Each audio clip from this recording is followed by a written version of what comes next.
as some people have been curious as to how I go about cooking with the rice cooker, I thought I would do more cooking videos just to show you how the system works, and for those of you who are trying to hook it up and stuff. As you can see, I have my rice cooker. I just put in a little bit of rice, maybe about half a cup or slightly less than a half a cup, and I'm adding water right now. I have added a little bit. Basically, you want the water to be like twice as much as the rice. I don't have any exact measurements. I'll get out that little thing, whatever that was. Okay, so I have about, that looks to me like about enough water for the rice. So that's how much water I'll use. And I put my lid on it.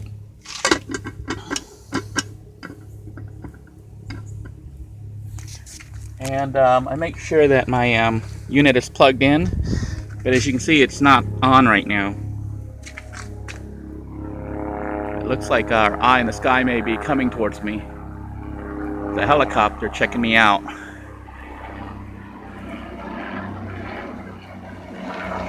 That or the news. You see that. But anyhow, I have my my rice cooker, but it's not on because the system's not on yet. Well, I start up my vehicle, which it has been started right now, so it's running. You see, it's running. And then I flip on my inverter switch, which is back here. And you can see that. I'm going to flip it down. That turns it on. And once I've got that on, the battery, the vehicle battery and the house battery are connected.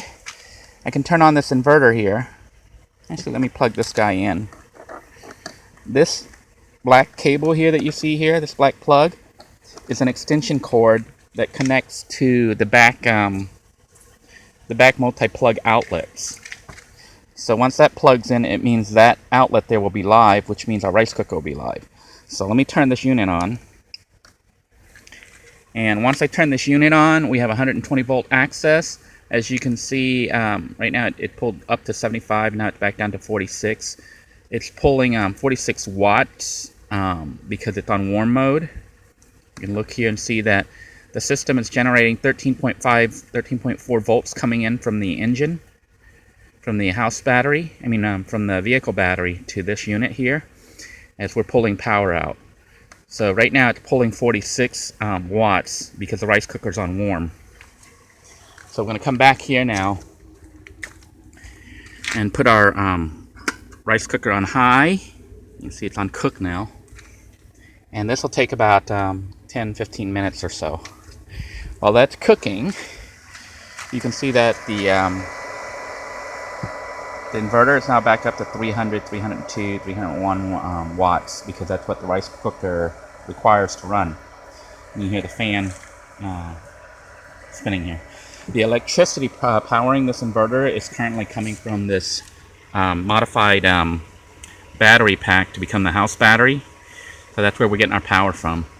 By the way, for those of you who are curious, I don't know if my battery's weak or bad just because of me draining it down, but this unit doesn't even make it through the night. I think when I run my fan on it, it'll run for anywhere from 4 to 6 hours, and then then the fan dies because the battery's totally dead. Then I can start the vehicle up and charge it back up in about 10 minutes or so.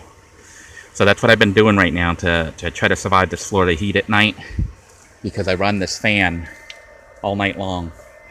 And I can start the vehicle up, let it charge up in about 5-10 minutes, and then go back to sleep.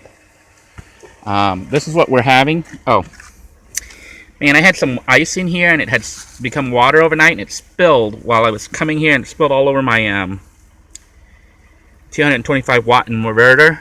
So this thing is totally soaked, and you don't want to turn this on when it's wet because you can fry it or get electrocuted. So I'm going to let this try to air dry out, which might be kind of hard because today is going to be very wet.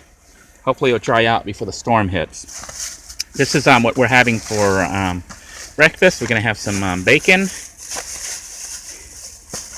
and some eggs. This is like a staple food here.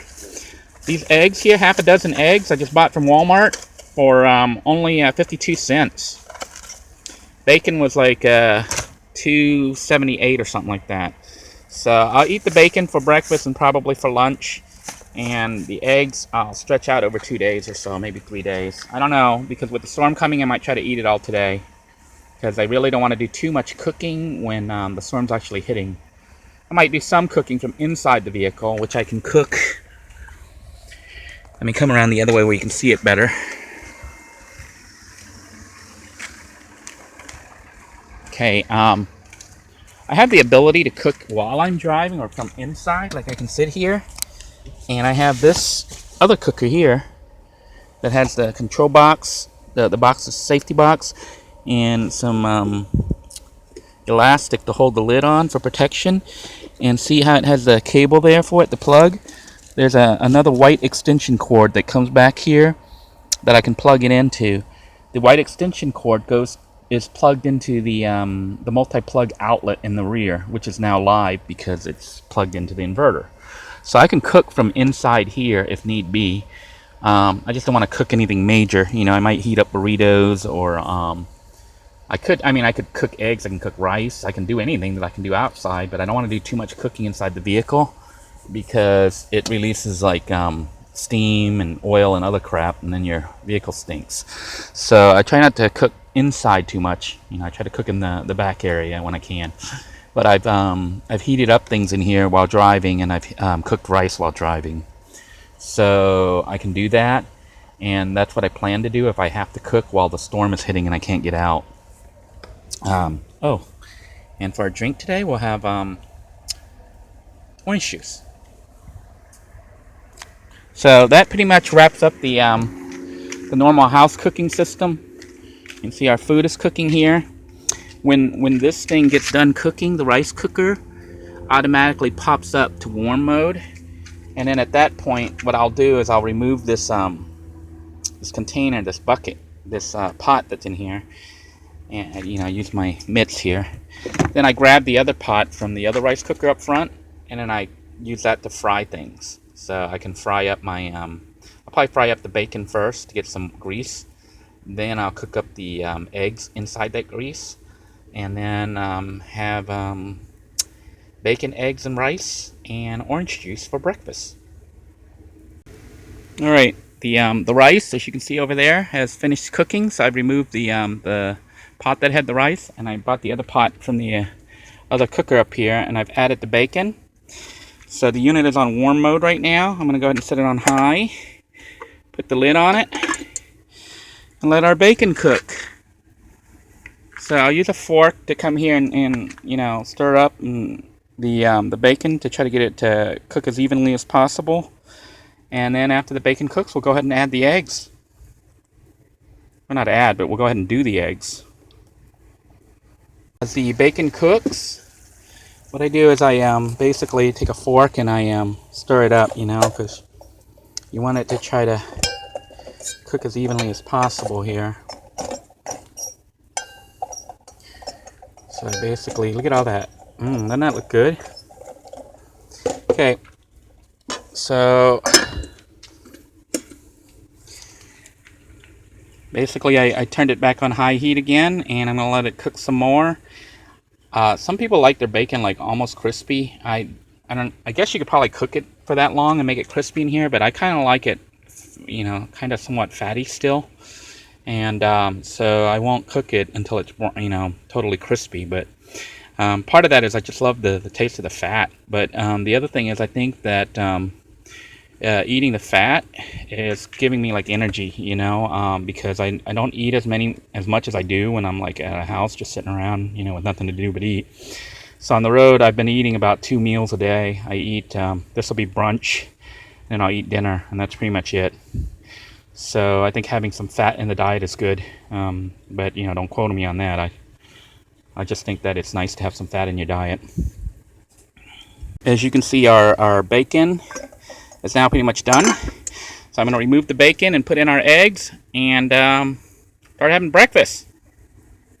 Okay, to cook our eggs, I removed the bacon. I left all that fat in there, and I just cracked open 3 eggs, and I'm just going to put them in and let it cook.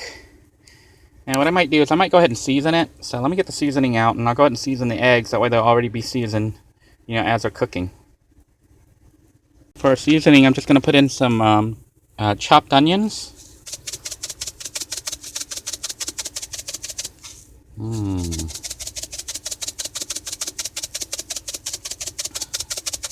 A bit of chopped onions, and this body of complete seasoning.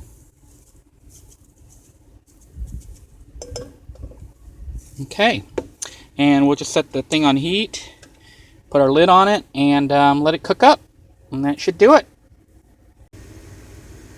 Okay, it looks like our egg is about done, so I'm just going to go ahead and shut the system down and get ready to have breakfast. To shut things down, I basically unplugged the rice cooker, which means the unit's now off. So our inverter should be showing no power being used. As you can see, there is no power being used here from the inverter. So the system is good. And then we just need to shut the engine off and we should be all set. Okay, to shut the system down, I first flip up the switch here. Flip that up to turn off the connection between the house battery and the vehicle battery. When you touch it, if it's a metal switch like mine, it may be hot. And the reason it's hot is because all that electricity was flowing through there to run the inverter. And I'm going to shut the vehicle off. And that totally shuts down the system. Okay, and this, ladies and gentlemen, is our breakfast. Might not be the best looking meal in the world, but it's nice hot food, freshly cooked. And I'm going to be enjoying breakfast at the hut.